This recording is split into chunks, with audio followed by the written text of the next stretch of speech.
Hi everyone, it's Adrian. And I'm Carrie. And for this episode, we are responding to a viewer request to talk about Why by YSL. Le Parfum. So it's not obvious right away that it's Le Parfum. How did you know? There's a few different versions of why.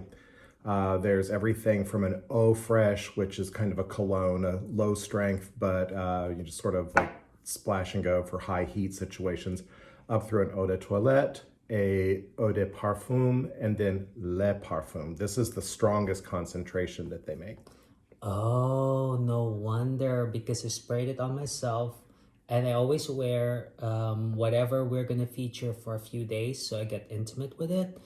And only a few sprays, it lasts for hours. Right. Yeah.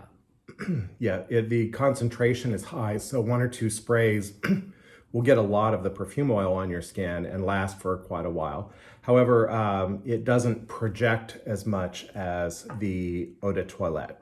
Yes, but even you said that you could smell me from a bit of a distance. Yeah, Like how many feet? Like probably about 8 feet. 8 feet. You can be noticed already by 8 feet. And this is a strong fragrance because I can still smell it. And when I spray it once myself, I notice some citrus. It's not sweet. And I can't describe the rest of the fragrance without calling it synthetic. And I think it also has ambroxan, does it? No. No. Oh, it doesn't. But why does it have that fizzy smell? Or am I imagining things? No, you're not really imagining it. The notes in this are green apple, aldehydes, grapefruit, and ginger as the top notes. That combination with the ginger and the aldehydes probably gives you what feels sort of like a fizzy feeling in your nose, like drinking a soda and feeling the fizz. The middle notes are geranium, lavender, and sage, and then base notes are the ever common tonka bean that seems to be in everything that smells sweet and vanilla-y, but not too sweet and vanilla. And then cedar, incense, and patchouli. So a nice combination of fresh and sort of fruity things, a little bit of flowers, a little bit of spice and incense, and some wood. I'm still not figuring out what are synthetic and what are natural scents. Probably the aldehydes are the synthetic things. Aldehydes are a chemical that evaporates fairly quickly, and a lot of times, depending on which aldehydes they use, it smells sort of like fresh laundry. Oh, okay. So it will have a sort of a soapy fragrance to it. I also find it as a classy fragrance, and I would wear it to go out in nightclub, those kind of events, maybe go out on a cruise, that kind of thing. But I don't think I would want to wear this in an office. What do you think?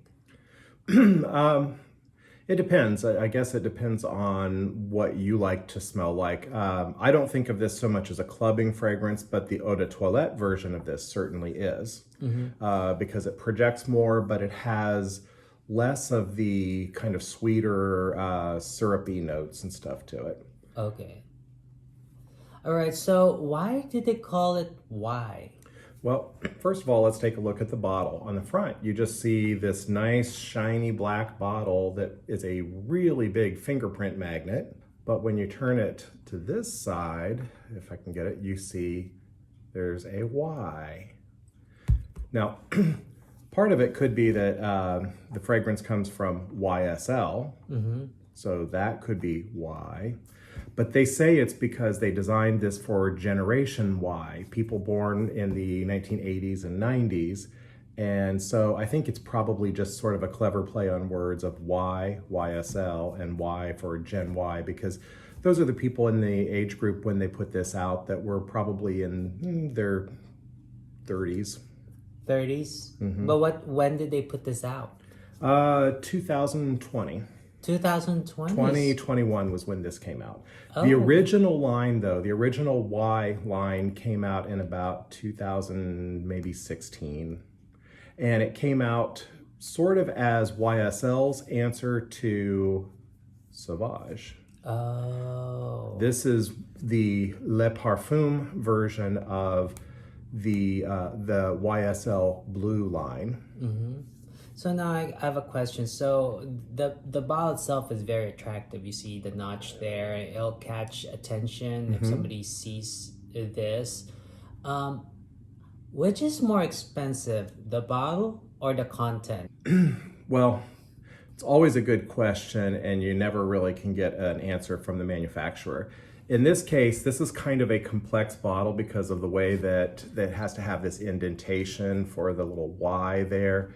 It's got a really nice heavy cap to it that has a design on both the top, and I don't know if you can see on the inside, but there's a YSL on the inside too.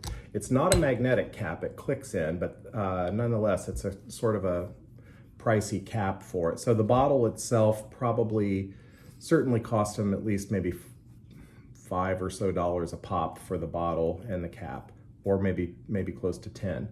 Nobody really knows how much the ingredients cost for putting together a certain fragrance.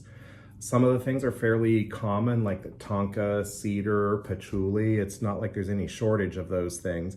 Part of the secret, though, is how they get it all to combine together to not just smell like a big mess, and how they get it to stay together and sort of evaporate off in layers that, the first half hour you smell some of the nice fruity notes, then it kind of comes down to the spicier floral notes, and then goes down to the more woody and patchouli, earthy type notes. It's hard to say. With fragrances, you're not really paying so much for the raw ingredients as you're probably paying for the design of the fragrance line. If you have any other suggestions of other fragrances you want us to talk about, just let us know. We enjoy doing these videos, and if you like them too, just hit the like and subscribe button. Thank you very much. Bye-bye.